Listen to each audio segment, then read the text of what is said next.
Muy bien, vamos a ver este tema. Ley de gravitación universal a partir de la tercera ley de Kepler. Nuestro objetivo principal es entender y ya para una clase posterior aplicar la ley de gravitación universal. Pero ¿de qué habla o de qué trata la ley de gravitación universal? Esta ley establece, y me estoy adelantando prácticamente a la conclusión de lo que vamos a ver en esta clase, esta ley establece que entre cualesquier par de cuerpos existe una fuerza de atracción. Y cualquier par de cuerpos, todos los cuerpos se atraen mutuamente entre sí. ¿Por qué no lo notamos? Bueno, eso lo vamos a platicar más adelante, pero esta ley nos permite entender la naturaleza de dicha fuerza, es decir, qué tan intensa es esa fuerza, de qué depende la intensidad o la magnitud de la fuerza de atracción que existe entre los cuerpos, cuál es la dirección en la que actúa. ¿Sí? Todo esto lo vamos a entender a partir de la ley de gravitación universal.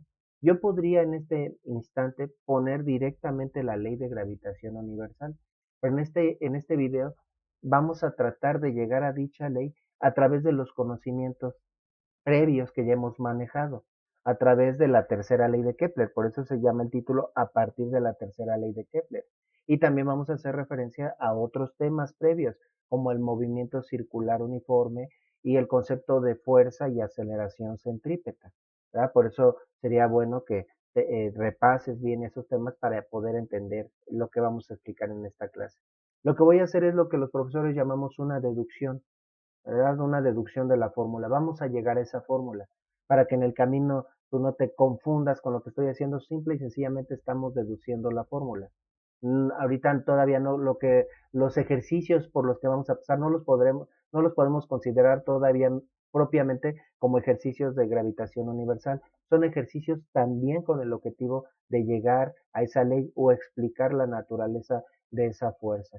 La verdad es que en las clases de física generalmente, más bien a partir de la ley de gravitación universal, se deduce o se llega a la tercera ley de Kepler. Sin embargo, históricamente, la primera ley que se estableció fue la tercera ley de Kepler y posteriormente la ley de la gravitación universal. De hecho, la tercera ley de Kepler terminó siendo como una confirmación, ¿verdad? Como un aval, algo que demostraba que era correcta la ley de gravitación universal. Bueno, también por otro lado, ahí en el camino vamos a hacer una trampita para poder llegar a esa ley, eh, a la cual voy a hacer referencia más adelante. Pero bueno, enfatizando, tenemos que tener frescos esos conceptos, ¿verdad? Tercera ley de Kepler, movimiento circular uniforme y fuerza centrípeta especialmente. Pues vamos a llegar a esa ley de gravitación universal. Pues bien, en el tema de la tercera ley de Kepler, dijimos o hemos visto, y eso a través de las mediciones que hizo Kepler, que hay una relación entre el periodo de los planetas, es decir, el tiempo que transcurre en que completan una órbita. Por ejemplo, para el caso de la Tierra es de un poco más de 365 días y la distancia a la que se encuentran, ¿verdad? O sea, ¿por qué tarda la Tierra 365.25 días aproximadamente en orbitar a la Tierra? Porque se encuentra a 150 millones de kilómetros. Hay una relación entre ambas variables, ¿verdad? De tal manera que si a la Tierra la alejáramos o la acercáramos al Sol, entonces le diéramos una nueva órbita con un mayor radio o menor radio orbital, automáticamente se modificaría su periodo. Todavía ahondando un poco más de la ley, vimos que a medida que aumenta la distancia, aumenta el periodo. Sin embargo, no es tan sencillo como que si la distancia aumenta al doble, entonces el periodo también aumenta al doble, ¿no? Para saber exactamente si se modificara la distancia a una cierta nueva distancia, cuál sería el periodo, tendríamos que hacer un cálculo a partir de la fórmula y es lo que hicimos cuando vimos ese tema. Todo eso está en el tema de tercera ley de Kepler. Ahora, un detalle que tal vez en el cual no hicimos mucho hincapié es el detalle de que al hacer el cálculo del periodo a partir de la distancia, no consideramos para nada la masa del cuerpo en cuestión. Es decir, por ahí pudimos haber calculado cuál es el periodo de un asteroide que se encuentra a cierta distancia o que orbita a cierta distancia del Sol. Pudimos calcular su periodo, pero para nada tomamos en cuenta la masa del asteroide. En otras palabras, el periodo depende de la distancia y es independiente de la masa. Es decir, si cambiáramos, vamos a decir que intercambiamos a la Tierra y a Marte de sus órbitas, ¿sí? Donde está la Tierra ponemos ahora Marte y a donde está Marte ponemos a la Tierra. Si hacemos eso, pues ahora Marte se quedaría con el periodo que tenía previamente la Tierra. Tendría el mismo periodo que antes tenía la Tierra y la Tierra, si la ponemos donde está Marte, automáticamente modificaría su periodo. Entonces, el periodo depende única y exclusivamente de la distancia a la que están orbitando ambos o cualquier cuerpo celeste. La pregunta sería, entonces, ¿qué es lo que hace orbitar? ¿Qué es lo que hace orbitar? Para empezar, en primera instancia, ¿qué hace orbitar a los cuerpos del sistema solar?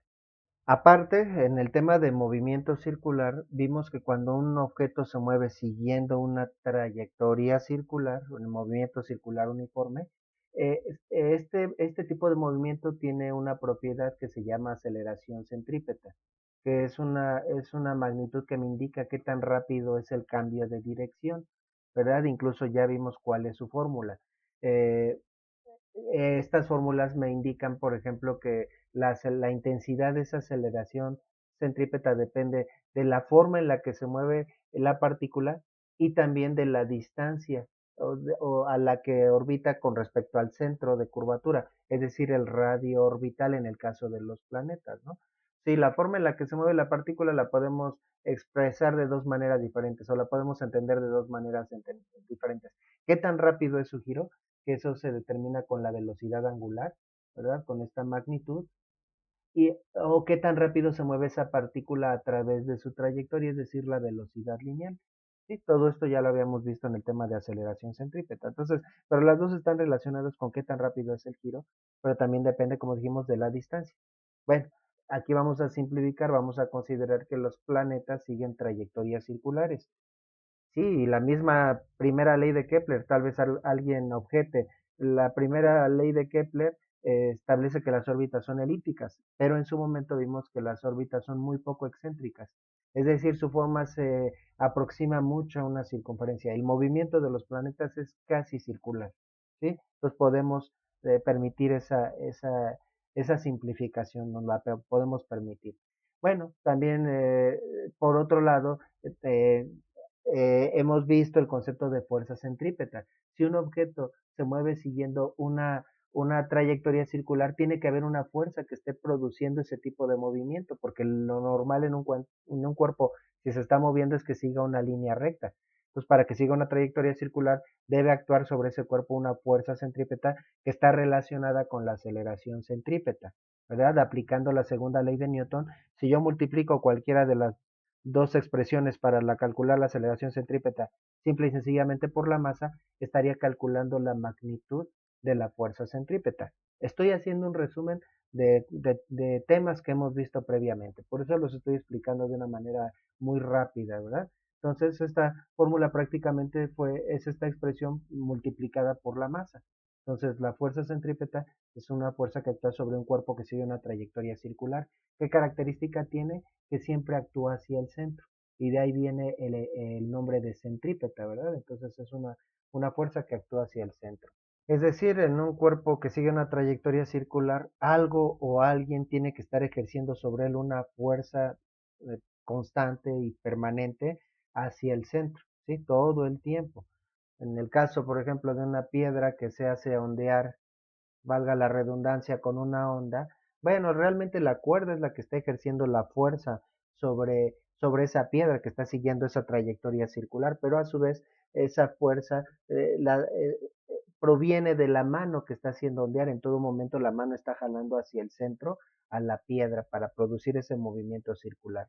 Pero en el caso de los planetas, ¿quién ejerce esa fuerza?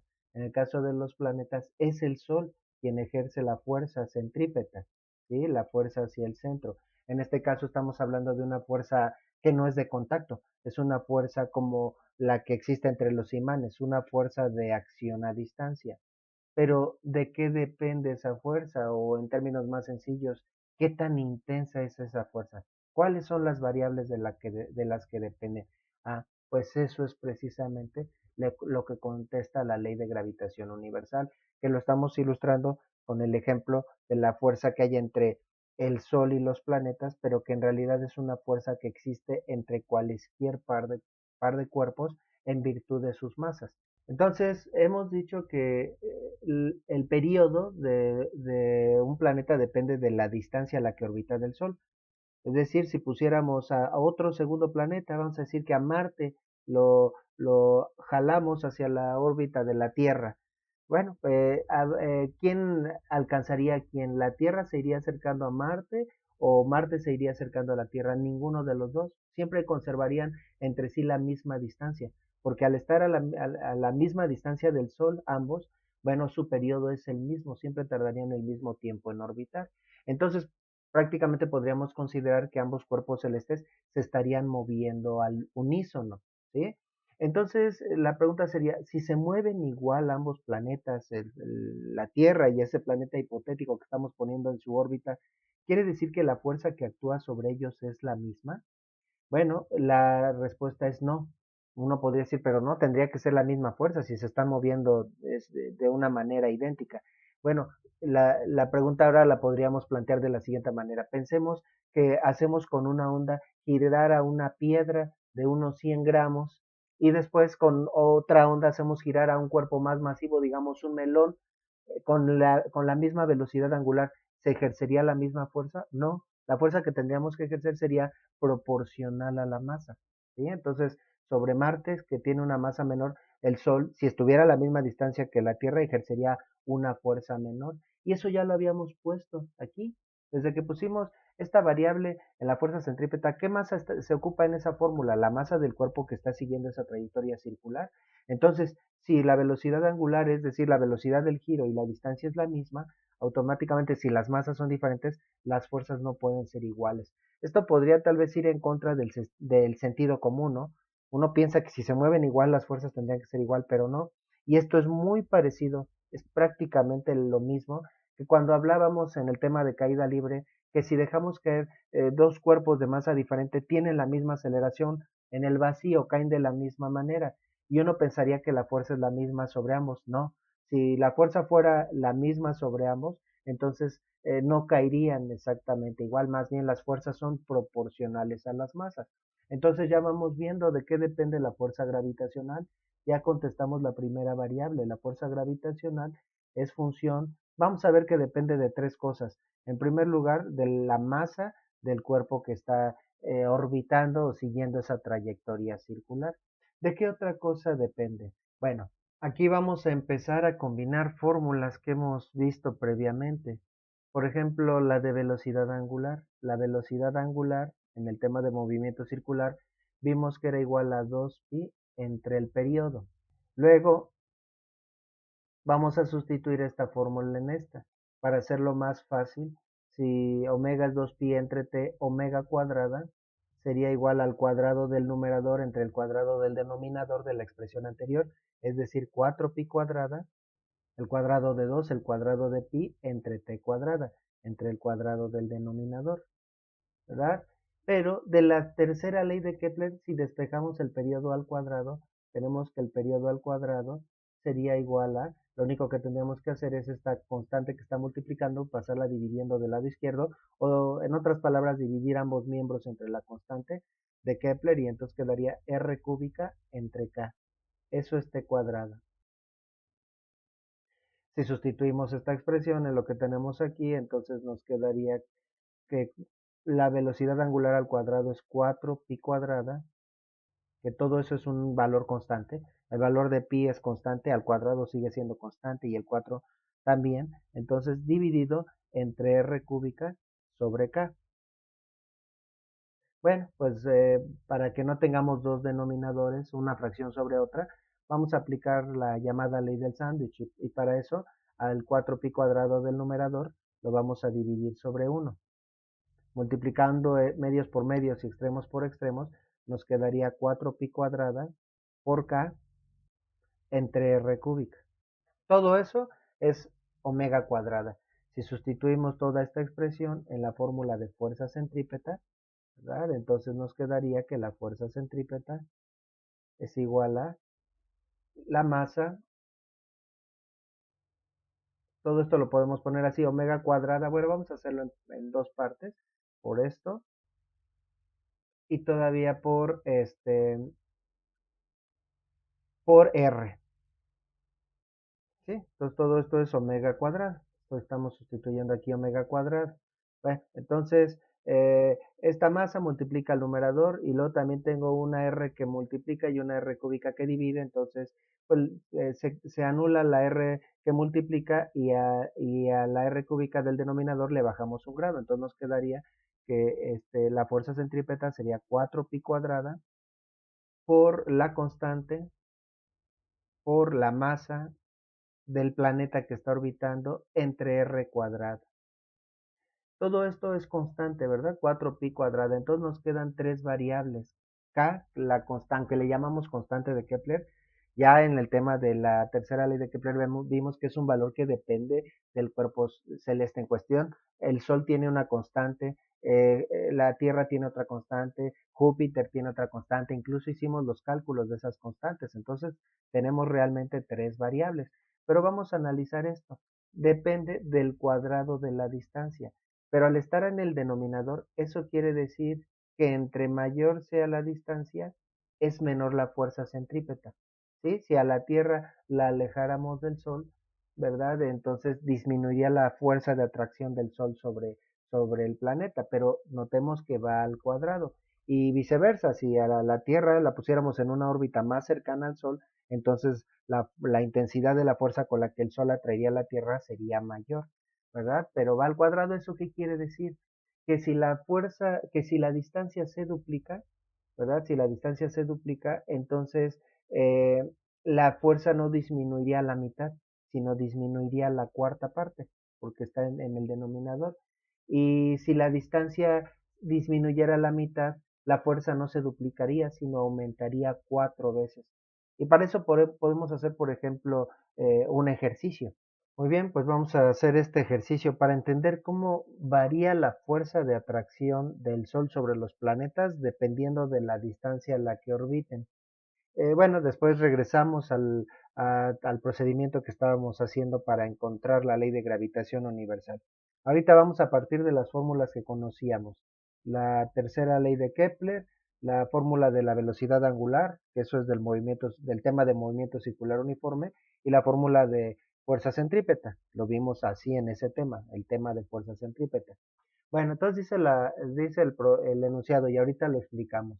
A partir de la tercera ley de Kepler, solo con la tercera ley de Kepler, calcular la fuerza que el Sol ejerce sobre la Tierra, sabiendo que su masa, la masa de la Tierra, es de 5.97 por 10 a la 24 kilogramos, y que la distancia entre ambos cuerpos celestes es aproximadamente de 1.5 por 10 a la 11 metros, que eso es lo mismo que 150 millones de kilómetros. En notación científica y ya en metros. Tendríamos que multiplicar los 150 millones por 1000 para pasarlos a metros y luego acomodar el punto decimal. Y compararla, ¿verdad? Compararla con la fuerza que el Sol ejercería sobre la Tierra, y esta es una situación hipotética. Si ésta orbitara a la mitad de distancia, inciso A, y si orbitara al triple de distancia. Considere que la constante de Kepler para el sistema solar es de 3.35 por 10 a la 18 metros cúbicos sobre segundo cuadrado. ¿Cómo se calcula esa constante? Veas el tema de tercera ley de Kepler. Ahí explicamos cómo se calcula, ¿no? Muy bien, bueno, pues entonces, otra vez recapitulando, queremos calcular la fuerza que ejerce el Sol sobre la Tierra realmente y cómo sería comparada con la fuerza que ejercería si a la Tierra la pusiéramos a la mitad de distancia a la que se encuentra o si la alejáramos al triple de distancia a la que se encuentra. Entonces, ¿cómo cambiaría esa fuerza? Bueno, para eso necesitamos, bueno, la fuerza, en última instancia tendremos que hacer este cálculo. Para eso necesitamos la velocidad angular, la distancia ya la tenemos, pero adicionalmente necesitaríamos el periodo, porque en la velocidad angular necesitamos el periodo. Este lo podemos calcular de la tercera ley de Kepler. Entonces, bueno, recapitulando, primero tendríamos que calcular el periodo, después la velocidad angular y después la fuerza centrípeta, en el orden en el que puse las fórmulas. La verdad también es que el periodo de la Tierra ya sabemos cuál es cuando su distancia es de 150 millones de kilómetros, 365 días y un cuarto. Pero vamos a calcularlo, lo vamos, para que sepamos lo que tenemos que hacer en los incisos A y B. Entonces, el periodo a la distancia a la que se encuentra, el periodo a la distancia real de la Tierra, que en realidad no es la distancia real, la distancia no son 150 millones de kilómetros, es un poco menos, pero está redondeado el valor. Bueno, vamos a despejar de la tercera ley de Kepler del periodo, pero vamos a hacerlo en dos partes. Entonces, el periodo al cuadrado, si divido ambos miembros entre la constante, o más sencillo, la constante que está multiplicando, la paso dividiendo, pues me quedaría que el periodo al cuadrado es R cúbica entre K. Y luego, si le saco raíz cuadrada a ambos miembros de la expresión, o simple y sencillamente el cuadrado, como decimos, lo paso como raíz, entonces el periodo sería igual a la raíz cuadrada de R cúbica entre K. Bueno, pues como este es un ejemplo y lo que queremos es entender cómo va cambiando la fuerza, vamos a poner el resultado en un solo paso. Vamos a hacer la sustitución. Entonces el periodo sería igual a R cúbica sería R 1.5 por 10 a la 11 metros elevado al cubo entre la constante, entre la constante de Kepler del sistema solar, que eso depende, es del Sol más propiamente dicho, entre 3.35 por 10 a la 18 metros cúbicos sobre segundo cuadrado. Ya lo vimos en el tema de la tercera ley de Kepler, si analizamos las unidades, adentro de la raíz nos van a quedar segundos cuadrados, cuando le saquemos raíz cuadrada a los segundos cuadrados, el periodo nos va a quedar en segundos. Entonces, bueno, el resultado de esa operación ya directamente, ya lo hemos hecho en el tema anterior, sería exactamente 31.740.552.71 segundos.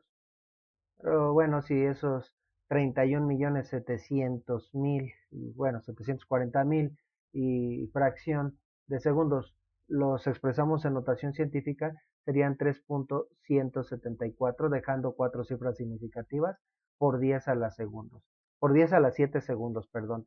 Si eso lo quisiéramos pasar a días, en realidad lo necesitamos en segundos, pero si lo quisiéramos pasar a días, tendríamos que dividir entre el número de segundos que hay en un día y el número de segundos que hay en un día son 86.400. Este 86.400 sale de multiplicar 24 por 60 por 60. 24 horas que tiene un día por 60 minutos que tiene una hora por 60 segundos que tiene un minuto. Bueno, si dividimos entre 300, entre 86.400, como decía, esto nos da un total de 367 días. No nos dio los 365 días. 300, para ser exacto, 367.4 días. ¿Por qué no nos da 365 días? Porque en realidad esa no es la distancia media entre la Tierra y el Sol, es un poquito menor, está redondeada. Realmente eso no son 150 millones de kilómetros, son 149 millones y fracción de kilómetros. Por ese redondeo que hacemos, que significa que estamos alejando un poquito más a la Tierra, aumenta el periodo. Pero bueno, vamos a manejar como si fuera el periodo real. Ya alejamos a la Tierra un poquito del Sol. Bueno, ya tenemos el periodo. Ahora, ¿qué seguiría? Queremos la fuerza que ejerce el Sol sobre la Tierra. Vamos a calcular la velocidad angular. Entonces, la velocidad angular sería igual a 2pi entre el periodo. 2pi entre el periodo.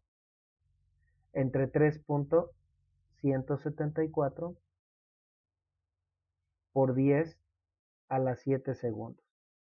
Bueno, incluso voy a hacer la operación sin perder décimas, ¿verdad? Entonces, tal vez si lo haces directo obtengas un resultado con una cierta diferencia de décimas, pero yo estoy utilizando todas las décimas que se guardaron en la calculadora. Entonces sería 2 por pi entre 3.174 por 10 a la 7, sería 1.98. Son 979, pero lo vamos a redondear a 1.98 por 10 a la menos 7. Por 10 a la menos 7 y nos quedaría como unidades 1 sobre segundos. Bueno, realmente ya esto es del tema de movimiento circular uniforme, serían 1.98 por 10 a la menos 7 radianes por segundo. Pero así es como nos conviene las unidades para sustituirlo en la fórmula de fuerza centrípeta. Bueno, esto ya lo hemos visto previamente. Nos da una velocidad angular muy baja, sí. Es que imaginémonos, la Tierra tarda 300, un poco más de 360 días en orbitar al Sol. Entonces cada día aproximadamente barre un grado por día, en donde un grado es una fracción muy pequeña de un radián, y eso es por día, por segundo, todavía sería muchísimo menor, ¿verdad? Bueno, pero ese es el valor que necesitamos para calcular la fuerza centrípeta. Vamos a decir la fuerza centrípeta real, ¿no? Que ejerce el Sol sobre la Tierra. Entonces ya sustituimos la masa, dice la fórmula de la fuerza centrípeta, masa de la Tierra, que ahí viene el dato, 5.97 por 10 a la 24 kilogramos, por la velocidad angular al cuadrado, 1.98 por 10 a la menos 7, 1 sobre segundos al cuadrado, y por la distancia, 150 millones de kilómetros, 1.5 por 10 a la 11 metros. Bueno, otra vez voy a poner el resultado de manera directa. Solo queremos comparar. Estoy explicando cómo sacaríamos la fuerza que ejerce el Sol sobre los planetas a partir de la tercera ley de Kepler y las fórmulas de movimiento circular uniforme y fuerza centrípeta. Nada más rápidamente la combinación. En el primer factor tengo kilogramos, en el segundo factor tengo 1 sobre segundos, pero al elevarlo al cuadrado quedaría 1 sobre segundo cuadrado y todo por metros. Entonces nos quedarían kilogramo metros sobre segundo cuadrado. Y esa combinación de unidades son newtons, que son unidades de fuerza. Bueno, el resultado, ya dijimos, va a estar en newtons y el resultado de esa operación sería 3.51 por 10 a la 22 newtons, que lo más seguro es que no nos diga nada esa cantidad. No nos importa tanto eso, queremos comparar cómo iría variando la fuerza si modificamos la distancia. Es una fuerza enorme, sí, simple y sencillamente la fuerza, imagínense la fuerza que necesita recibir un cuerpo de tanta masa como la Tierra para seguir esa trayectoria alrededor, esa órbita alrededor del Sol, ¿verdad? Bueno, pues vamos a calcular ahora en los incisos A y B, primeramente, cuál sería la nueva fuerza. ¿Sí? La fuerza que experimentaría la Tierra si estuviera a la mitad de distancia y luego al triple de distancia y al final las comparamos. Entonces, primeramente vamos a calcular, según en el inciso, vamos a llamarle la fuerza que ejercería el Sol a la distancia A. Y la distancia A es la mitad de distancia, ¿no? Para distinguir las tres fuerzas, ¿no? Entonces, primeramente, ¿cuál sería la nueva distancia? La distancia A. Digamos que R es la distancia original. Por condiciones del problema es la mitad. Entonces sería igual a 1.5 por 10 a la 11 eh, mm, metros entre 2. 1.5 entre 2 es 0.75, entonces nos quedaría 0.75 por 10 a la 11, pero al acomodarle el punto decimal sería lo mismo que un 7.5 por 10 a la 10, por 10 a la 10 metros. Y a partir de esto vamos a seguir el mismo procedimiento, solo modificamos la distancia. Sería el mismo procedimiento que en el caso anterior, ¿no? Ya hicimos el despeje, entonces R cúbica sería igual a, más bien el periodo sería igual a R cúbica entre K. Así que vamos a reciclar aquí algunas cosas. Vamos a cambiar este valor que ahora sería un 7.5 por 10 a la 10. Automáticamente se modifica la distancia, se va a modificar el periodo. ¿A cuánto? 7.5 por 10 a la 10.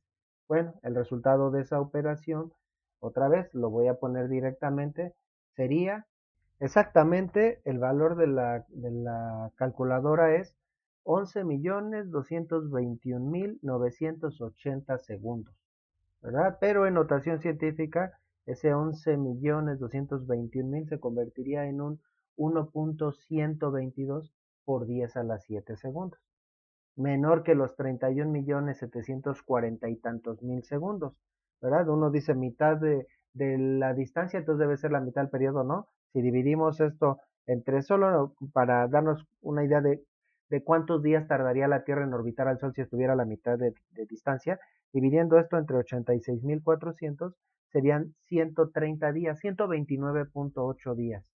Sí, prácticamente 130 días. Y 130 días no es la mitad de 365 días, es menos de la mitad. Bueno, entonces ese sería el nuevo periodo de la Tierra. ¿Qué sigue? ¿Qué calculamos después? Bueno, después calculamos la velocidad angular. Entonces la velocidad angular sería igual a 2pi entre el resultado anterior, ¿verdad? Estamos siguiendo esta fórmula, 2pi entre el periodo.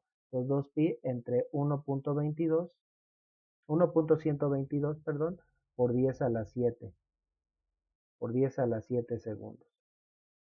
Y el resultado de esto sería un 5.5989, pues sería a 5.6. Realmente es 5.598. Pero bueno, este 9 pues subiría, ¿verdad? Y afectando a la segunda cifra significativa. Entonces sería 5.60 por 10 a la menos 7. Por 10 a la menos 7, 1 sobre segundos. Tendría ahora una velocidad angular un poquito, bueno, considerablemente mayor, ¿sí? Entonces, como el periodo es más corto, entonces el giro es más rápido. Bueno, y finalmente la fuerza centrípeta sería un cálculo muy parecido al anterior. Nuevamente vamos a reciclar. Fuerza centrípeta es masa por la velocidad angular, la nueva velocidad angular por la distancia. Bueno, la distancia también se modificaría, entonces solo vamos a reciclar una parte. Realmente prácticamente van a cambiar dos valores, ¿verdad? Entonces la fuerza centrípeta sería igual a 5.97, que es la masa de la Tierra, por 10 a la 24, por la velocidad angular, que ahora es de 5.60, por 10 a la menos 7, 1 sobre segundo, elevado al cuadrado, y multiplicada por la distancia, la nueva distancia, 7.5, por 10 a la 10 metros. Bueno, pues vamos a hacer directamente esa operación. Voy a utilizar aquí, tengo guardado este valor en la calculadora, lo voy a utilizar con todas sus décimas.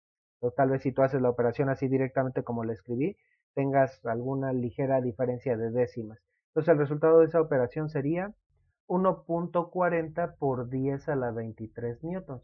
Que para que posteriormente sea más fácil hacer la comparación entre ambas fuerzas, nos conviene que tengan el mismo exponente. Entonces vamos a mover el punto decimal un lugar a la derecha y entonces así esto se puede expresar como un 14, un 14 por 10 a la 22 newtons, ¿verdad? Sería equivalente y así ya puedo comparar ya directamente. Bueno, ahora vamos a calcular la fuerza que experimentaría el Sol al triple de distancia. ¿Cómo sería la fuerza en la posición B? Sin subíndice es la fuerza real, pero vamos a calcular la fuerza, ya calculamos a la mitad y al triple de distancia, entonces ahora la distancia para el inciso B sería la distancia original 1.5 por 10 a la 11, pero ahora por 3, 3 por 1.5 por 10 a la 11 metros. Y 3 por 1.5, bueno, pues son 4.5, 4.5 por 10 a la 11 metros. ¿Qué sigue? ¿Qué calculamos posteriormente? El periodo, ¿verdad? Entonces, bueno, vamos a ver si podemos reciclar aquí algunas cosas. El nuevo periodo sería, entonces, ¿cuánto tiempo tardaría la Tierra en orbitar al Sol si se encontrara al triple de distancia? Bueno, tuve que quitar el enunciado para hacer un poco de espacio. Estamos calculando el periodo al triple de distancia. La sustitución es muy parecida a la que hicimos en estos dos casos, con la distancia original. Aquí lo hicimos con la mitad de distancia y aquí con el triple de distancia. Y si hacemos esa operación, bueno, el resultado directo serían 164 millones, se dispara, ¿verdad? Originalmente eran 31 millones, ahora aumenta a 164 millones 928 mil 750 segundos. Es decir, un 1.64, hasta el orden de magnitudes es de una unidad mayor, sería 1.649 por 10 ahora a la 8. Antes nos había dado por 10 a la 7 en los dos casos anteriores, segundos. Si yo lo quisiera comparar, lo podría manejar como un 16.5 por 10 a la 7. Entonces, 16.5 comparado con 3 no es el triple. Entonces, cuando la distancia aumentó 3 veces, el periodo aumenta considerablemente más, ¿verdad? Bueno, si lo incluso lo podríamos comparar en días. Si esto lo dividimos otra vez entre 86.400, nos daría un total de 1909 días. Al triple de distancia, la Tierra tardaría 1909 días en orbitar al Sol. Bueno, pero necesitamos el valor en segundos. Ya hicimos esto.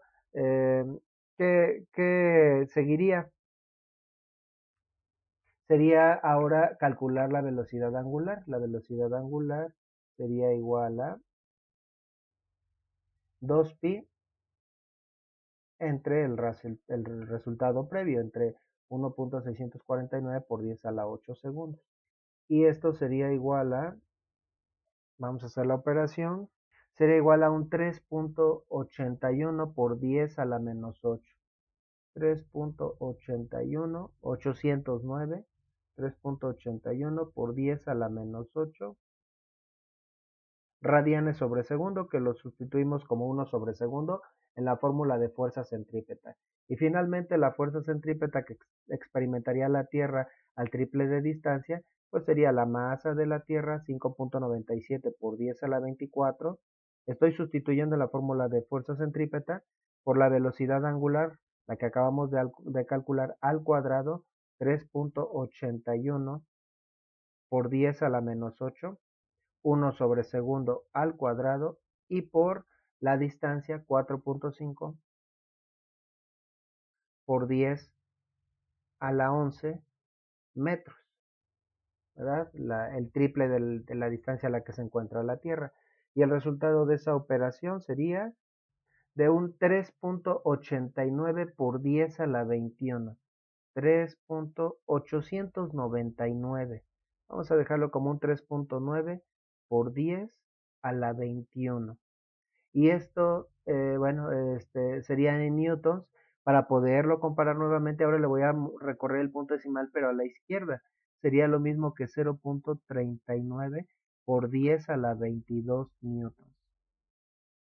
¿Sí? Para que los exponentes sean iguales y podamos comparar hasta ya casi de manera visual la relación entre las fuerzas. Bueno, después de todos estos cálculos, sí, voy a eliminarlos para no saturarnos con tantos números. Tú puedes ponerle pausa y terminar de copiar lo que estás copiando. Entonces podemos resumir lo que hemos calculado de la siguiente manera. En resumen, a partir de las leyes de Kepler, fórmulas de movimiento circular uniforme y el concepto de fuerza centrípeta, hemos calculado la fuerza que el Sol ejercería sobre la Tierra si modificáramos su distancia, si la hiciéramos orbitar a mayor o menor distancia. Bueno, en primer lugar calculamos la fuerza que realmente ejerce el Sol a la distancia a la que se encuentra, ¿verdad? Estoy poniendo ahora las distancias en unidades astronómicas para que sea más fácil hacer la comparación. Entonces, esta es la fuerza a la unidad astronómica a la que se encuentra. Pero esta sería la fuerza que experimentaría la Tierra si la acercáramos a la mitad de distancia, a un medio de la unidad astronómica, ¿no? A un medio de una unidad astronómica, más bien. Y bueno, era de esperarse que la fuerza aumentara, porque este fenómeno es como el de los imanes, se reduce la distancia, aumenta la fuerza, pero tal vez el sentido común nos podría sugerir que si la distancia se reduce a la mitad, la fuerza aumentaría al doble, y no es así. Estoy expresando los resultados con el mismo exponente, 10 a la 22, para que sea más fácil hacer la comparación. Así solamente tenemos que comparar estos valores para encontrar la relación entre las fuerzas, ¿no? Entonces, cuando la distancia se redujo a la mitad, la fuerza no aumentó el doble de 3.51 sería como un 7.02. Y por otro lado, bueno, ahorita vamos a sacar la proporción exacta. Por otro lado, cuando la distancia aumentó, bueno, era de esperarse que la fuerza disminuiría, pero si se triplica, el sentido común tal vez nos diría que se reduciría a una tercera parte, y no es así. La tercera parte de 3.51 sería poco más de 1, ¿no? Y aquí este valor todavía es menor que ese. Muy bien, entonces, ¿qué relación habría entre cada una de las fuerzas? O sea, vamos a utilizarlo todo con relación a la fuerza original. Entonces, ¿qué relación hay entre la fuerza que experimenta la Tierra a media unidad astronómica vamos a ponerle 0.5 unidades astronómicas, en relación con la fuerza que experimenta la fuerza centrípeta a una unidad astronómica, la distancia a la que se encuentra. Bueno, pues entonces, si sacamos la relación a media unidad astronómica, 14, ya solamente tendremos que dividir el 14 entre el 3.51. Bueno, si le ponemos por 10 a la 22, en ambos casos se van a cancelar, incluso las unidades, solo queremos la relación entre las fuerzas. Y si dividimos 14 entre 3.51, el resultado es 3.988, 3.99, que prácticamente esto sería 4, ¿verdad? En realidad debería ser un 4 y pues por las cuestiones de las décimas no nos da el 4 exacto. Entonces, cuando la distancia se redujo a la mitad, la fuerza no aumentó al doble, sino aumentó 4 veces. Sí, tal vez más fácil hubiéramos eh, redondeado este valor a 3.5 y ahí sí nos daría el 4 exacto, ¿no? Bueno, ahora, ¿y qué relación hay entre la fuerza que experimentaría la Tierra a 3 unidades astronómicas cuando se triplica la distancia con respecto a la fuerza que experimenta a una unidad astronómica, a la distancia a la que se encuentra? Ahora tendríamos que dividir el punto 39 o punto 39 por 10 a la 22 entre el 3.5 o 3.5 por 10 a la 22, se vuelven a cancelar esos valores y si dividimos punto 39 entre 3.5, ahora el resultado es de 0.111, que bueno, tal vez uno no encuentra una relación matemática, pero este equivale a un noveno. Entonces, esto es aproximadamente un noveno. El 4 es lo mismo que 2 al cuadrado y el noveno es lo mismo que 1 sobre 3 al cuadrado. Entonces ahí podemos ver cómo hay una relación o qué es lo que quiere decir que haya una relación con el cuadrado de la distancia, que sea inversamente proporcional al cuadrado de la distancia a la fuerza. Esto ya lo habíamos visto analíticamente al poner la fórmula antes de hacer el ejercicio. Ahorita la pongo nuevamente, pero bueno, en pocas palabras, esto que tal vez tú ya habías escuchado, si es que previamente habías visto el tema de ley de la gravitación universal, cómo cambia la fuerza entre dos cuerpos a medida que variamos su distancia. Bueno, esto lo pudo comprobar Newton, quien estableció esa ley a partir de las leyes de Kepler. O sea, las leyes de Kepler, el comportamiento de los planetas, fue una comprobación de la ley de gravitación universal. Entonces, en resumen, la fuerza que el Sol ejerce, lo que llevamos hasta ahorita, la fuerza que el Sol ejerce sobre los planetas, en primer lugar es función de la masa del planeta. En segundo lugar, sería función de la distancia entre el Sol y el planeta. Más específicamente, es inversamente proporcional al cuadrado de la distancia. ¿Qué quiere decir eso? Todo lo que hemos explicado, ¿verdad? Tal vez ya te he confundido con tanta explicación, pero estamos haciendo una comprobación a partir del comportamiento de los planetas, ¿no? Hasta ahorita no hemos hecho ningún ejercicio. Estamos tratando de llegar a la ley de gravitación universal. Entonces, ¿qué quiere decir esta idea? La fuerza es inversamente proporcional al cuadrado de la distancia. En resumen, si la distancia se duplica, si se triplica, si se cuadruplica, la fuerza va a ir disminuyendo. ¿Pero en qué proporción? Cuando se duplica, la fuerza se reduce no a la mitad, sino 2 al cuadrado, 4 a una cuarta parte. Si se triplica la distancia, ¿en qué proporción disminuiría la fuerza? La fuerza se reduciría, 3 al cuadrado es 9, entonces sería un noveno de la fuerza original. Si se cuadruplica, la fuerza sería un 16avo, si se hace 5 veces más grande, un 25avo, y así sucesivamente. Ahora, si reducimos la fuerza, la distancia, perdón, si la distancia se reduce a la mitad, como vimos en el ejercicio, la fuerza no aumenta al doble, sino 2 al cuadrado, aumentaría 4 veces. Si redujéramos la distancia, cosa que ya no hicimos, a una tercera parte, entonces la fuerza 3 al cuadrado es 9, entonces aumentaría 9 veces. Si reducimos la distancia a una cuarta parte, la fuerza aumentaría 16 veces y así sucesivamente, ¿verdad? Llevamos dos de las tres variables de las que depende la fuerza que hay o que se genera entre cualesquier dos cuerpos que tengan masa. Vamos a resumirlo en lo que habíamos puesto previamente antes de los ejercicios. Entonces, al desarrollo que estábamos haciendo previamente, entonces estamos añadiendo que la fuerza de atracción por ejemplo, el Sol y los planetas, también depende de la distancia. La verdad es que todo ese ejercicio no lo pudimos haber ahorrado si entendíamos qué tipo de relación habría por el hecho de que la distancia está en el denominador y al cuadrado, ¿verdad? Ya más específicamente la fuerza es inversamente proporcional al cuadrado de la distancia. Entonces ya de aquí habíamos hecho la deducción que la fuerza va a depender de la masa. En la fórmula de los ejercicios que hicimos, si hubiéramos ahora modificado las masas automáticamente, ya de manera más directa, si duplicamos la masa, la fuerza se duplica, si triplicamos la masa del planeta, se triplica. Es decir, si Marte, que tiene una masa menor que la Tierra, estuviera en la órbita de la Tierra, la fuerza para Marte sobre Marte sería menor, ¿verdad? Para que pueda tener el mismo comportamiento, la fuerza tiene que ser proporcional a la masa. Pero ya en todo este desarrollo que habíamos hecho antes del ejercicio, ya vimos la relación con la masa, con, con la distancia orbital y también notamos que este valor es constante. Entonces, lo que nos, lo que nos queda, la única variable que nos resta es esta constante, la constante de Kepler, que, bueno, ya la hemos manejado para los ejercicios que resolvimos, pero que en realidad, aunque tiene el nombre de constante, es una variable. Ya en el tema de leyes de Kepler habíamos hecho cálculos de la constante de Kepler del Sol, de Júpiter y de la Tierra.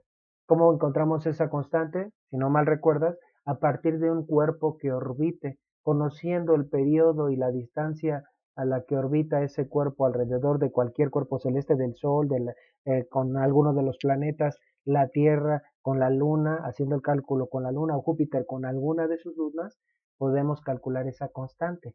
Entonces hay una propiedad en los planetas de la cual también depende esa constante. Bueno, recordando cuáles eran las constantes de Kepler para esos tres cuerpos, para encontrar la última variable de la que depende. Sí, depende de la constante de Kepler del planeta, pero a su vez la constante de Kepler de qué dependerá. Bueno, voy a poner los valores que habíamos calculado previamente con respecto a las constantes de Kepler para esos cuerpos celestes.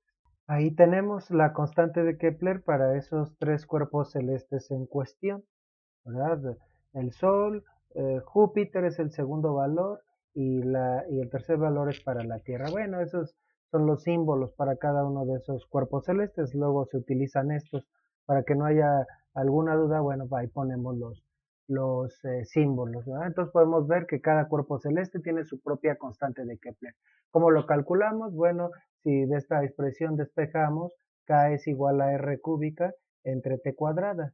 Entonces lo único que hicimos en algunos ejercicios en ese tema, pues de un cuerpo celeste en el que se conoce tanto su distancia como su periodo, es sacar esa relación que se conserva para todos o se mantiene constante para todos los cuerpos adicionales que orbiten a dicho cuerpo celeste, ¿verdad? Entonces, con base en esa constante ya se puede determinar cómo va a orbitar un cierto satélite que se lance a Marte, por ejemplo, o a otro cuerpo celeste, ¿no? Entonces, bueno, esas son las constantes. Estamos viendo que la fuerza centrípeta, la fuerza de atracción del Sol, también depende de esa constante, además de las otras variables, que no es constante. Entonces, ahí estamos como que contradiciéndonos. Pero ¿de qué dependerá esa constante? Ya lo he venido diciendo. Depende depende de la masa del cuerpo celeste, ¿verdad? Pero ¿de qué manera depende? ¿Solo dependerá de eso? Bueno, a continuación presento las masas de dichos cuerpos celestes, ¿verdad? Entonces tenemos la masa del Sol, que es de 1.99 por 10 a la 30 kilogramos, si la consultas en internet. La masa de Júpiter es de 1.90 por 10 a la 27 kilogramos y la masa de la Tierra 5.97 por 10 a la 24 kilogramos. ¿Será que la fuerza centrípeta también conserva la misma proporción que la masa del Sol en este caso? Bueno, veamos la constante de Kepler, la relación que hay entre, vamos a utilizar el valor más grande, la constante del Sol con respecto a las constantes de los otros cuerpos celestes, ¿no? Entonces, cuál es la relación entre la constante de Kepler del Sol y la constante de Kepler de Júpiter. Vamos a hacer el cálculo para que se entienda un poquito hacia dónde voy, ¿no? Entonces sería un 3.35 por 10 a la 18 metros cúbicos sobre segundo cuadrado. Esto es indistinto, las unidades se van a cancelar. Entre la constante de Kepler de Júpiter, entre 3.21 por 10 a la 15 metros cúbicos sobre segundo cuadrado. Se cancelan estos valores, ¿verdad? Y entonces ya nada más tendríamos que dividir. Entonces, bueno, 10 a la 18 entre 10 a la 15 sería 1000 o 10 a la 3. Entonces sería como dividir simple y sencillamente 3350 entre 3.21. 3350 entre 3.21. Y aquí la relación es igual a 1043. La constante de Kepler del Sol es 1043 veces mayor que la de Júpiter. ¿Cuántas veces más grande será que la constante de Kepler de la Tierra? Entonces, si sacamos esa relación, sería igual otra vez 3.35 por 10 a la 18 metros cúbicos sobre segundo cuadrado entre la constante de la Tierra, que es 1.02 por 10 a la 13. Si sacamos esa relación, 3.35 por 10 a la 18 entre 1.02 por 10 a la 13, la relación es de 328.431. 328.431, ¿verdad? La constante de Kepler del Sol es 328.400 veces mayor que la constante de Kepler de la Tierra. Ahora la pregunta es, ¿y cómo será la relación ahora no entre entre las constantes de Kepler, sino entre las masas? Pues vamos a sacar esa relación. ¿A qué es igual la masa, la relación entre la masa del Sol y la masa de Júpiter en primer lugar? Y la masa de Júpiter. Entonces vamos a sacar la relación entre las masas, ahora no entre las constantes, y veamos cuánto nos da de resultado. En el primer caso sería igual a 1.99 por 10 a la 30. Ya vamos viendo que la relación por lo menos entre los exponentes es la misma, ¿no? Ya la sola relación 18 con respecto a 15, 30 con respecto a 27 es 3, 18 con respecto a 13 son 5, 30 sobre 24 es 6, parece que aquí no se conserva, pero ahorita hacemos el cálculo. 1.99 por 10 a la 30 entre 1.90 por 10 a la 27. Y aquí da de resultado 1047. Prácticamente la misma relación. Bueno, ¿no? Tenemos 4 de diferencia. Hay que ver, estamos hablando de la cuarta cifra significativa. O sea, realmente podemos decir que la misma relación que hay entre las constantes de Kepler es la misma relación que hay entre las masas. O sea, la relación entre las constantes de Kepler me indica cuántas veces más masa tiene un cuerpo celeste que otro, viéndolo de otra manera. Vamos a comprobarlo. La constante, la masa del Sol entre la masa de la Tierra. Y entonces la masa del Sol es 1.99 por 10 a la 30 kilogramos entre la masa de la Tierra 5.97 por 10 a la 24 kilogramos. Si hacemos esta operación, en este caso nos daría esta cantidad, 333.333 veces. Pareciera que aquí ya no es la misma relación, pero la verdad es que con todos los cálculos que hacemos, digamos, los redondeos que hacemos, se va perdiendo exactitud, pero para un profesor de física, pues es claramente o es prácticamente evidente que tenemos la misma proporción entre las constantes de Kepler que entre las masas. Y en otras palabras, mientras mayor sea la masa, es mayor la constante de Kepler. Un planeta que tuviera el doble de masa que la Tierra tendría el doble de masa que esta. Si tiene un cuerpo celeste 100 veces mayor su masa, será 100 veces mayor su constante. Podríamos ahora sacar la relación, que ya no la vamos a hacer, entre la constante de Kepler de Júpiter y la Tierra y veríamos que también ahí estamos encontrando la relación entre sus masas, ¿verdad? Entonces, bueno, y a su vez estábamos notando que en la fórmula de fuerza centrípeta que obtuvimos a partir de la tercera ley de Kepler y las fórmulas del movimiento circular uniforme, la fuerza centrípeta es proporcional a la constante. Y luego la constante es proporcional a la masa, por lo tanto, la fuerza de atracción también va a depender de la masa del Sol en este caso, ¿no? Para los planetas. Entonces también depende de la masa. Vamos a expresar la masa del Sol como M mayúscula, que bueno, no tiene por qué ser M mayúscula y M minúscula, podríamos llamarle de la masa 1 y la masa 2, ¿no? Entonces, y es directamente proporcional. Bueno, la verdad es que sí, es muy probable que con todo esto, pues te haya confundido bastante, pero lo que he querido establecer a partir de todo este desarrollo es que la fuerza de atracción entre el Sol y los planetas es directamente proporcional a cada una de las masas e inversamente proporcional al cuadrado de la distancia que las separa, ¿verdad? La verdad es que yo dije al principio que iba a ser una trampa. Sí, la verdad es que la masa de los planetas se obtiene a partir de la constante de Kepler. Tenía que mantenerse esa propiedad, ¿no? Porque a partir de la ley de Newton, más bien se entendió el significado de la constante de Kepler. Bueno, entonces, ¿cómo podemos expresar todas estas ideas? Ahora sí, ya nos vamos a olvidar de todo este desarrollo que tal vez te torturó durante esta clase. Pero bueno, hemos encontrado que la fuerza de atracción entre cualesquier dos cuerpos que tienen masa depende de las masas en cuestión, ¿verdad? Bueno, vamos a ponerlo así. Es directamente proporcional a la masa del planeta. Vamos a ponerle a la masa del Sol como masa 1 por ser la mayor. Es directamente proporcional a la masa del planeta y es inversamente proporcional al cuadrado de la distancia que lo separa. Toda esta idea se puede englobar con una expresión parecida a la que teníamos previamente, ¿verdad? De la siguiente manera.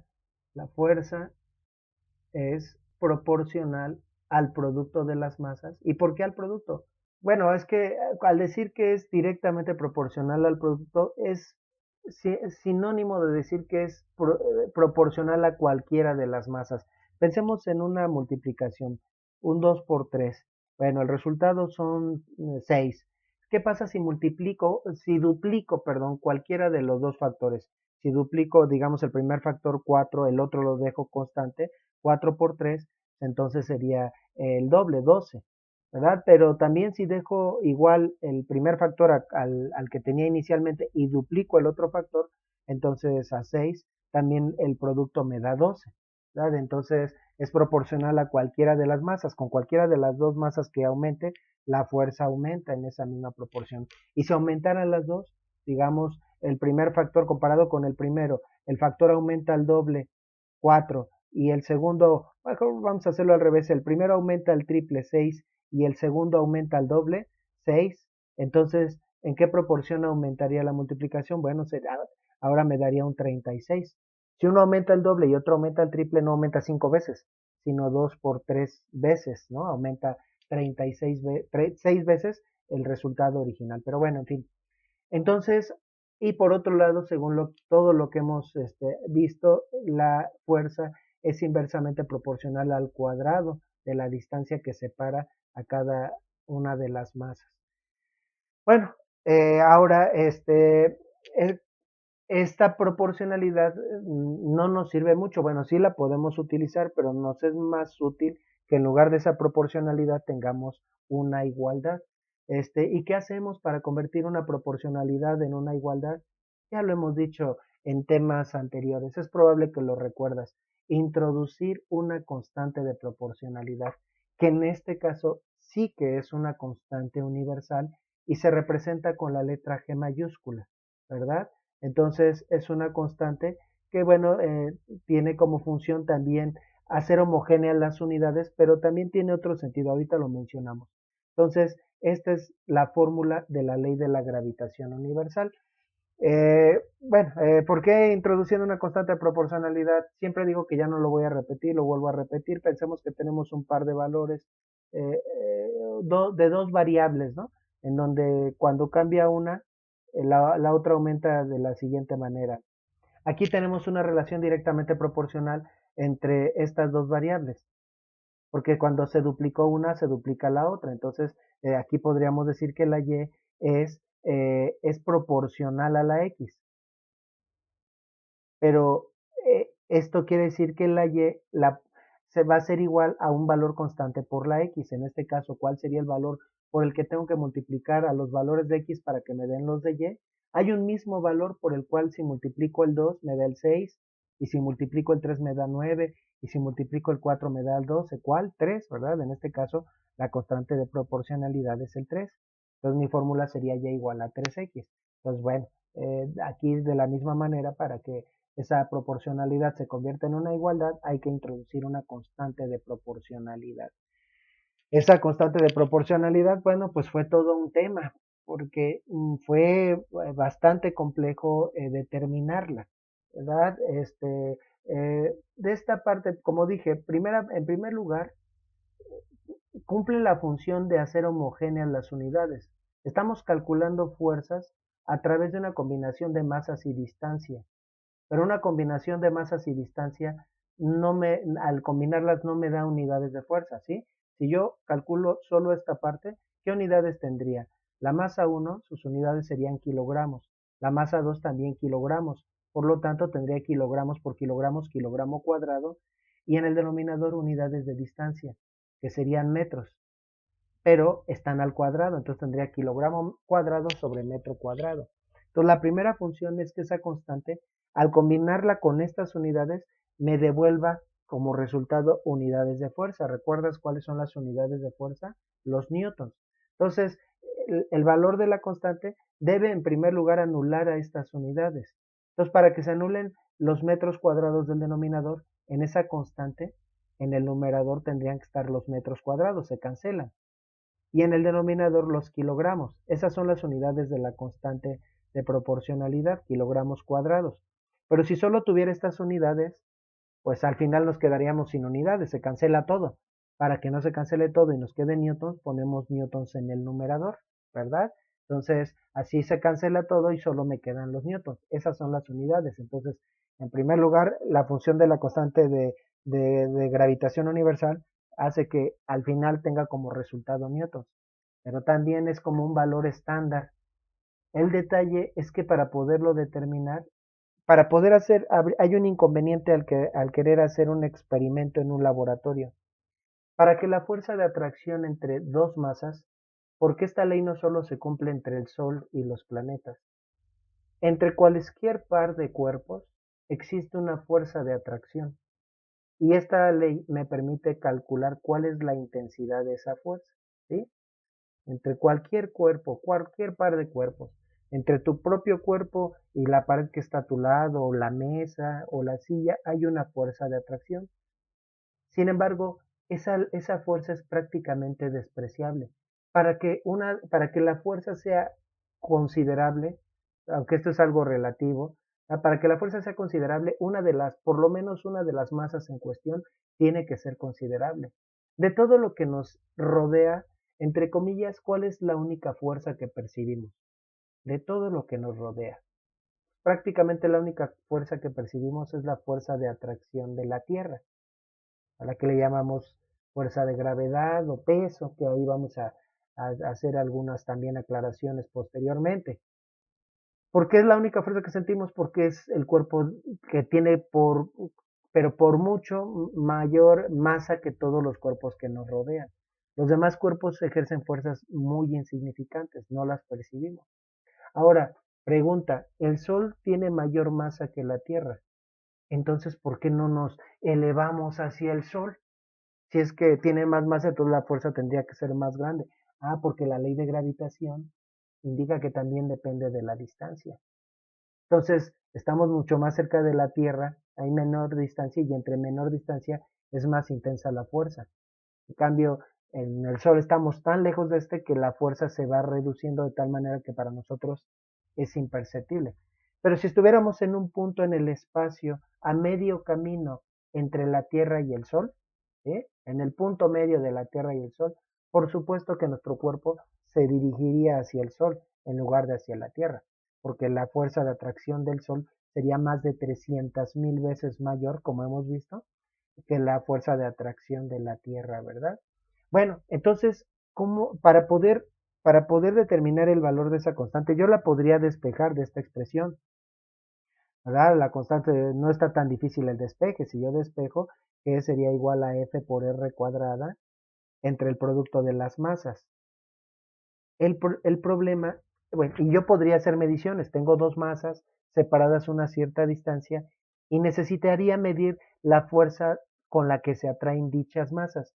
El detalle es que esa fuerza es insignificante, es despreciable. Aunque yo consiguiera masas enormes, aún seguiría siendo despreciable.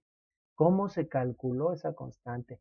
Se necesitó un dispositivo especial que se llama balanza de torsión y tú puedes investigar más al respecto de cómo fue el experimento y esto incluso ese valor se encontró posteriormente a que Newton y considerablemente de manera posterior a que Newton estableció su ley, ¿verdad?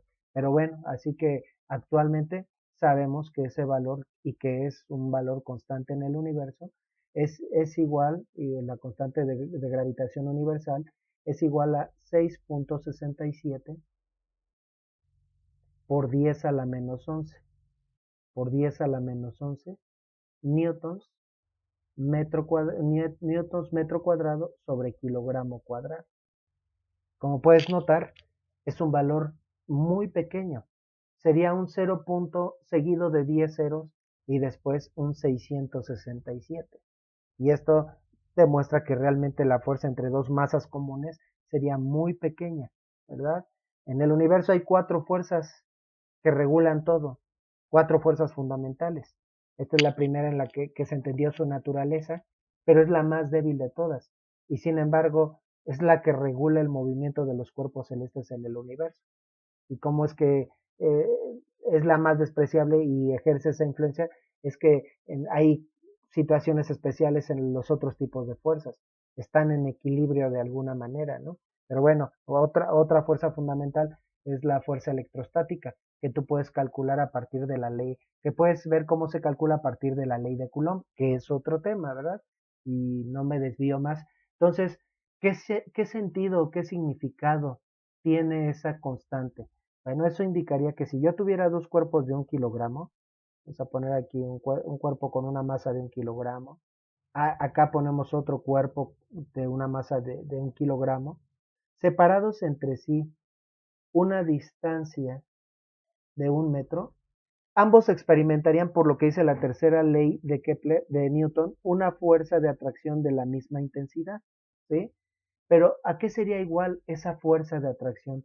La fuerza de atracción entre ambos cuerpos, ¿verdad? Si todo aquí sustituimos un 1 más a 1 igual a 1 más a 2 igual a 1, distancia igual a 1, pues nos quedaría que la fuerza sería igual a la constante de gravitación universal. Entonces, la fuerza de atracción sería igual a 0.0000000000667 una fuerza muy, pero muy pequeña, imperceptible. Por eso las cosas no se andan jalando entre sí, pero todo el tiempo está presente esa fuerza. Y supongamos, aunque la fuerza, las masas fueran 100 veces mayores, es decir, dos cuerpos de 100 kilogramos en conjunto, bueno, la fuerza sería 10,000 veces más intensa, pero 10, aunque fuera 10,000 veces más intensa que el valor que acabamos de calcular, bueno, simple y sencillamente le quitaríamos cuatro ceros después del punto decimal y aún seguiría siendo muy pequeña esa fuerza de atracción, ¿verdad? Entonces, bueno, la ley de gravitación universal establece que entre cualquier par de dos cuerpos que tengan masa existe una fuerza de atracción que es directamente proporcional al producto de las masas e inversamente proporcional al cuadrado de la distancia que las separa. Y todo esto lo hemos pues prácticamente hecho la deducción a partir de las leyes de Kepler, ¿verdad? Pero voy a poner el enunciado de la ley de gravitación universal. Prácticamente lo único que hemos dicho es de dónde sale, entre comillas. Siempre termina uno sacando cosas de la manga, ¿verdad? Como las masas del Sol, Júpiter y la Tierra. Pero bueno, vamos a poner el enunciado de la ley de gravitación universal y vamos a dejar para un video posterior, porque este video se alargó muchísimo, ejercicios, aplicaciones de la tercera ley de Kepler. En conclusión, la ley de gravitación universal establece que la fuerza con que se atraen dos objetos es proporcional al producto de sus masas e inversamente proporcional al cuadrado de la distancia que los separa. Todas las ideas que transmite dicha ley son las que hemos venido platicando. Esta parte del producto de sus masas también lo podemos entender como proporcional a cada una de las masas involucradas. Esta ley establece que entre cualquier par de cuerpos existe una fuerza de atracción, pero que la intensidad de dicha fuerza es proporcional a la masa de los cuerpos involucrados. Entre mayor sea las masas, mayor será la fuerza de atracción. Si se reducen las masas de los cuerpos o para cuerpos con menores masas, eh, la intensidad de la fuerza es menor, pero también depende de la distancia. Lo que ya hemos mencionado, entre menor sea la distancia es más intensa la fuerza, entre mayor es la distancia es menos intensa la fuerza, pero hay una relación cuadrática con la distancia, no lineal, es decir, no es simple y sencillamente inversamente proporcional a la distancia, sino se dice inversamente proporcional al cuadrado de la distancia, como ya lo hemos explicado, ¿verdad? Bueno, gracias a esta ley se pudieron, a partir de que se estableció, entender muchos fenómenos, el porqué de muchas cosas que ocurren a nuestro alrededor, desde el hecho de por qué cae un objeto cuando lo soltamos, por qué la Tierra nos atrae y de esa manera podemos entender por qué tenemos un peso, ¿verdad? Hasta otro tipo de cuestiones como por qué los planetas orbitan alrededor del Sol y por qué lo hacen como lo hacen. Incluso ya si profundizamos más en esta ley, podemos entender por qué los planetas siguen trayectorias elípticas y no de otro tipo, ¿verdad? También se entendieron algunas otras situaciones como las mareas, por qué el nivel de los océanos sube. Bueno, porque por la atracción de la Luna sobre la Tierra, entonces esta atracción se refleja más en los océanos, ¿verdad? Sin embargo, esta ley no contesta todo, dejó algunas incógnitas. Por ejemplo, una situación en particular fue la órbita de Marte.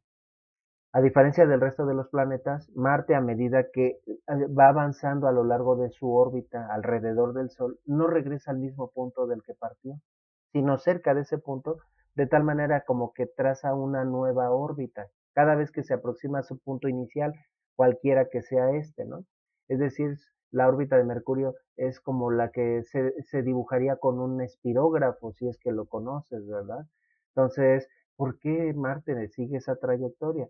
Bueno, esto se pudo contestar hasta unos siglos después con la teoría de la relatividad de Einstein y que nos explica que esta ley deja de cumplirse bajo ciertas condiciones especiales, como las que hay en el caso de Mercurio. Sin embargo, es decir, podemos considerar que esta ley es un caso particular y no general, pero en fin, no vamos a desviarnos tanto con eso. Para situaciones cotidianas, ¿verdad? Podemos aplicar esa ley con total confianza y con bastante aproximación, pero en circunstancias especiales, muy especiales, deja de ser válida esa ley. Pero eso nada más es un comentario. Y finalmente, ¿en qué dirección tiene esa fuerza?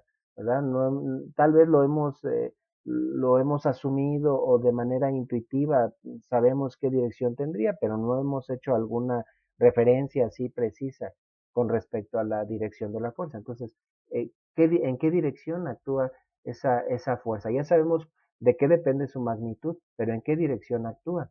Es decir, la ley de gravitación universal nos dice que entre la Tierra y la Luna hay una fuerza de atracción y que la intensidad de dicha fuerza depende tanto de la masa de la Tierra como de la masa de la Luna y también de la separación de la distancia entre la Tierra y la Luna. Pero para empezar, ¿cómo se mide la distancia? Tendríamos que medirla del centro de la Tierra al centro de la Luna, más precisamente del centro de gravedad de la Tierra al centro de gravedad de la Luna. Pues esa línea imaginaria que va que une cada centro de gravedad de ambos cuerpos, define la dirección en la que actuarían las fuerzas. Por otro lado, según lo que hemos visto, ahora nos hacemos referencia a una ley que ya vimos hace tiempo. La tercera ley de Newton establece que, que las fuerzas siempre aparecen en pares y son parte de una interacción mutua. Es decir, no solo la Tierra atrae a la Luna, sino que la Luna atrae a la Tierra, y según la tercera ley de Newton, se atraen con una fuerza de la misma magnitud, ¿sí? La fuerza que ejercen mutuamente es igual de intensa. Entonces, y esa fuerza actúa precisamente en esa dirección. Tendría la dirección de la línea que une sus centros de gravedad. Vamos a representarlo así como un vector a la fuerza. Esto representaría la fuerza que ejerce eh, la Luna sobre la Tierra, perdón, sí, la Luna sobre la Tierra, que pues, debimos haber partido al revés, ¿verdad?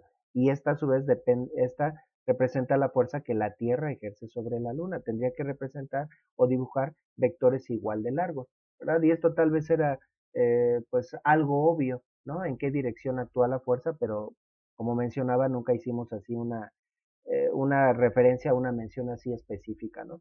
Entonces, esta es la fuerza de la Tierra sobre la Luna, esta es la fuerza de la Luna sobre la Tierra, se atraen mutuamente.